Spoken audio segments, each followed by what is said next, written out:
안녕하세요, 여러분. 반갑습니다. 한 주간 잘 지내셨나요? 저도 5월 첫째 주를 좀 많이 분주하고 어, 좀 힘들게 이렇게 지내왔던 것 같습니다. 지방에 친정일 다녀오고 또 바로 시댁으로 갔다가 이렇게 연휴 기간 동안 이동하면서 피로가 많이 쌓였던 것 같아요. 어쨌든 그래도 지금은 거의 회복 중이고, 오늘 이 시간에는 4월 제가 자세하게 하기는 성격상 힘들고 4월 지출 내역을 이렇게 한번 짚어보고, 또 5월 첫째 주 어떻게 살았는지 정산을 한번 해보도록 하겠습니다. 우선 4월은 제가 이렇게 정리를 해왔는데요. 저희는 353만원 의 예산에서 고정지출 나가고 변동지출 나가고 이런 식으로 또 생활을 하고 있습니다. 근데 물론 모든 가게는 아니에요. 가게 예산은 더 큰데 저희는 두 집 살림이라고 제가 장난삼아 얘기하는데, 남편이 저희 집을 관리하고 있고 시댁의 관리비나 일정의 그 공과금을 제가 담당하고 있어서 일단 그리고 또 이렇게 보험료 같은 경우에는 또 저희 거고, 그래서 좀 섞여 있어요. 그래서 분리를 한다고 했지만 쉽게 되지 않아서 일단 이렇게 예산 4월 고정 지출로 예산이 143만 9,033원이었는데 지출이 생각보다 여기서 차이가 좀 있었어요. 핸드폰 요금이 일단 제가 좀 내렸고, 이 핸드폰 요금은 제 거랑 시어머니 거고요. 관리비 또한 시어머니 관리비고, 그래서 TV는 저희 집 TV랑 시어머니 집 TV까지 이렇게 나가는 거고요. 어쨌든 지금 관리비와 핸드폰 그리고 TV 인터넷에서 약간의 차익이 생겼어요. 그래서 실제 지출 금액은 141만 9,390원이 나왔고요. 변동 지출에서 예산은 95만 1,000원이었지만 실제 지출이 100만 4,522원 지출이 있었습니다. 그래서 이렇게 또 차익이 생겼네요. 그리고 고정 저축을 하고, 또 이렇게 하면 저희가 지출만 봐도 조금 어렵습니다. 이게 130에서 이렇게 고정 지출, 비고정 지출, 저축해서 377만원 이상의 지출이 있는데, 제가 아까도 말씀드렸다시피 저희 예산이 353만원이에요. 이다 보니까 모자라는 거를 지금 4월에 생일도 있고 여러가지 또 뭐 인터넷 제약적을 한다든지 하면서 부수입으로 생겨서 지금 이게 충당이 된 것 같아요. 그렇죠? 그리고 나머지는 저축을 했겠죠. 어쨌든 이렇게 해서 한 달을 살았고요. 이제 5월부터는 정말 부수입 들어올 게 거의 없어요. 일단은 없고, 그래서 지금 5월은 더 예산이 적어서 좀 빠듯해질 것으로 보입니다. 자, 4월 정산은 이걸로 이고요. 5월을 간단하게 말씀드리자면, 고정지출 그리고 고정저축을 빼고 나면 남는 금액이 얼마 되지 않습니다. 그래서 일단 제가 간단히 얘기하자면, 일단 딸 용돈은 따로 이렇게 빼주었고요. 5월 예산이 91만 5천원, 4월은 95만 1천원이었는데 5월은 91만 5천원, 오히려 더 줄었죠. 그래서 주유는 여전히 15만원, 그리고 식생활비로 또 60만원을 책정했고요. 나머지 16만 5천원은 일단 예비비 비상금으로 일단 빼놨습니다. 왜냐하면 식생활비가 아무래도 좀 많이 부족한 면이 없지 않아 있어서 일단 비상금으로 이렇게 충당을 해주기로 했고요. 그 주유 같은 경우에는 제가 지금 친정엄마가 몸이 좀 안 좋아서 병원에 계신 상태여서, 그리고 병원에 계시지 않더라도 지금 몸이 좀 불편한 가운데 있어서 한 달에 한 번은 좀 멀지만 친정에 다녀오려고 노력 중입니다. 그래서 주유비가 한번 갔다 오면 한 8만원 정도를 소비하는 것 같아요. 그리고 톨비도 있고 해서 그리고 시댁을 갈 때도 저희가 얼마 되진 않지만 거기는 고속도로 통행료가 왕복 2,000원 정도 있고 뭐 이렇게 해서 많을 때는 한 달에 세 번도 가고 아니면 또 볼일 보러 가거나 할 수도 있는 일이고 해서 솔직히 15만원도 약간 빠듯해요. 근데 고속도로 통행료는 톨비는 하이패스로 하다 보니까 다음 달 그 카드 비용이 1일날 나오기 때문에 2월로 해서 이렇게 하고 있습니다. 근데 지금 제가 예상하는 가운데 4월에 정산을 하다 보니까 톨비가 27,000 얼마밖에 나오지 않았더라고요. 보니까 지지난주에 친정을 갔을 때 가는 날과 오는 날이 분리가 되었더라고요. 카드 그 사용 내역에서 하는 그 기간 동안. 그래서 지금 5월에는 좀 많이 나오지 않을까. 왜냐하면 5월은 또 이미 다녀왔습니다. 다녀왔고 아무래도 그 저번에 다녀왔을 때 올라오는 날이랑 이번엔 내려갔다 올라왔다 왕복 이 톨비가 같이 계산되었기 때문에 예상을 해보자면 6만원 정도 나올 것 같아요. 원래 45,000원 정도를 예상해야 되는데 어쨌든 지금 이 주유비로도 이 비상금이 갈 수도 있는 상황인 것 같아요. 일단 그래서 5월 첫째 주 5월 1일부터 6일까지 어떻게 생활했는지를 한번 보자면요. 이게 다이소 가계부인데 저는 조금 불편한 면이 있더라고요. 왜냐하면 저는 6일씩 5주를 한 달에 잡다 보니까 이거는 월요일부터 쭉 그냥 일요일까지 한 주간 결산 이렇게 하다 보니까 이게 조금 맞지 않아서 제가 따로 이렇게 항상 정리를 합니다. 5월 1일은 근로자의 날이라 일단 지출이 없었고요.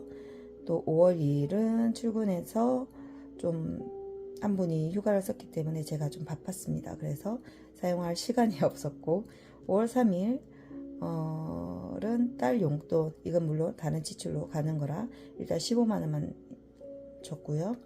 5월 4일 이때 이제 일요일 남편과 같이 친정에 가면서 번갈아 운전하겠거니 하고 커피를 사가지고 일단 출발을 했습니다. 근데 마침 남편이 아침 먹은 게 급체를 하는 바람에 몸이 많이 안 좋았어요. 그래서 이 커피 2잔을 저 혼자 운전하면서 다 마셨다는 거 아닙니까? 그래 남편 다행히 휴게소 들려서 사 먹은 소화제 또 친정 동네에 도착해서 또 약을 사 먹고 해서 저녁에는 조금 나아져서 다행히 회복이 조금 빨리 되는 편이었어요. 어쨌든 이렇게 했고요. 5월 5일은 저희가 5월 6일 날 새벽에 다시 이렇게 올라와야 되는 입장이라 5월 5일 엄마 병원에 갔는데 엄마한테 꽃을 사주고 싶었어요. 카네이션을. 그런데 다이소에 조화가 있어서 생화가 병원에 반입이 안 돼서 어쩔 수 없이 또 다이소에 들려서 엄마 카네이션도 사고 또 그 치아 알뜰하게 이렇게 짜는 그런 제품이 있어서 하나 구입하고 해서 4,000원 지출이 있었습니다. 그리고 엄마가 좋아하는 밤식빵 또 드시고 싶다 해서 나가서 마침 파리바게트가 보이길래 그 카드 할인해서 5,900원을 지출을 했고요. 엄마가 그런 말을 하더라고요. 병원에 누워있는 엄마가 짐이지 무슨 어버이라고 꽃을 주냐 했는데 그동안 키운 게 있는데 왜 그렇게 얘기하냐고 해서 좀 마음이 좀 아팠습니다. 어쨌든 그렇게 해서 친정 일정을 마무리하고 5월 6일 새벽에 바로 시댁으로 이동을 했고요. 카네이션 어머니는 꽃을 좋아하시지만 시드는 걸 별로 좋아하지 않는 것 같아서 그 작은 화분을 하나 선물을 드렸습니다. 거기에도 그래도 어버이날이라고 이렇게 조화로 된 카네이션 한 송이가 꽂혀 있긴 했어요. 어쨌든 이렇게 해서 딸의 그 용돈을 제외한 나머지 이 지출을 12만원 예산 중에서 38,900원 지출을 했고요. 그리고 여기도 주유비가 어김없이 내려가면서 주유를 했습니다. 했고 올라올 때도 한번 했었는데 이때는 남편이 자기가 대신 해줬습니다. 그래서 일단 이렇게 했고요. 그리고 부수입이 정말 억지로 생긴 게 5월 6일날 저희 큰 신우 딸 남편의 조카가 이렇게 왔는데 아기가 있어요. 5살짜리 아기가 있는데 그 아기한테 용돈을 주길래 저도 여기서 이렇게 하고 있으면서 10,000원을 받아냈습니다. 그래서 이걸 그냥 오늘 이 남은 금액이랑 함께 해서 저축을 해주도록 하겠습니다. 그래서 남은 금액이 여기에서 81,100원이 남았고요. 10,000원 해서 91,100원 100원 단위는 시작하고 그리고 91,000원 저축을 해주도록 하겠습니다. 제가 일단 먼저 잔돈으로 다 준비를 해왔습니다.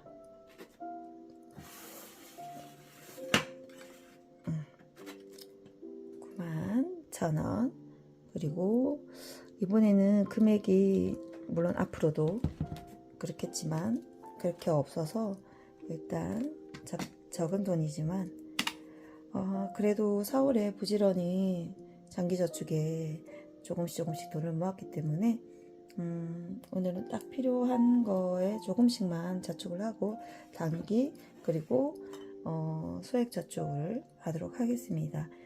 지금 5월 목표는 소액 저축을 폭발해서 장기나 단기에 좀 채워주는 걸로 하는 게 목표입니다. 자, 일단 삼각김밥 장기 저축을 해서 제가 다 체크를 이미 했습니다. 자, 91,000원에서 자동차에 2만원 먼저 넣어주도록 하겠습니다. 10,000원, 2만원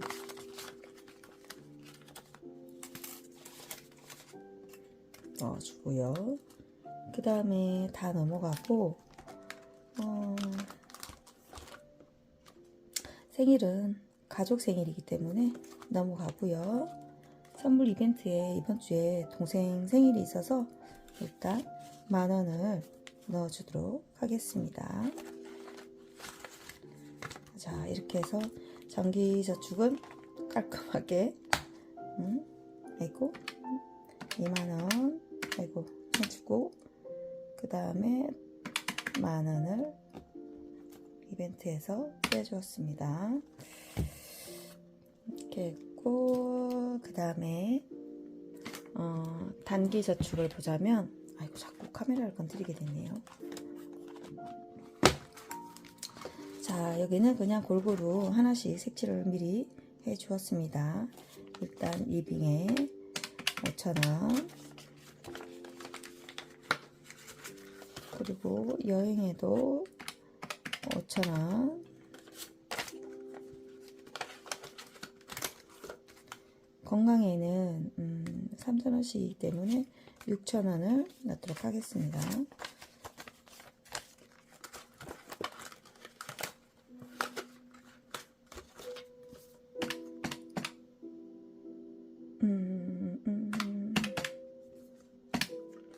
그리고 스타일은 또 여름이니까 2개에 5,000원씩 10,000원 넣겠습니다. 35,000원이 남았네요. 이것은 소액저축에서 또 채워주도록 하겠습니다. 아이고. 이게 아닌데 잘못 가져왔네요. 35,000원. 여기도 먼저 4,000원. 둘, 셋, 넷. 4,000원. 저는 부수입도 없는데 소액저축이 없었으면 어쩔 뻔했나 라는 생각이 들었습니다. 너무 잘한 것 같아요. 소액저축은 꼭 필요한 것 같아요. 둘, 셋, 넷. 9,000원 하고요. 9,000원. 그 다음에 또 6,000원.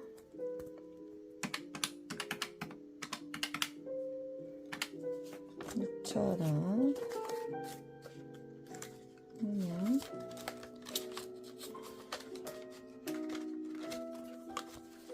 그 다음에 8,000원. 같이 보이는 것 같아요. 8,000원. 이렇게 해서.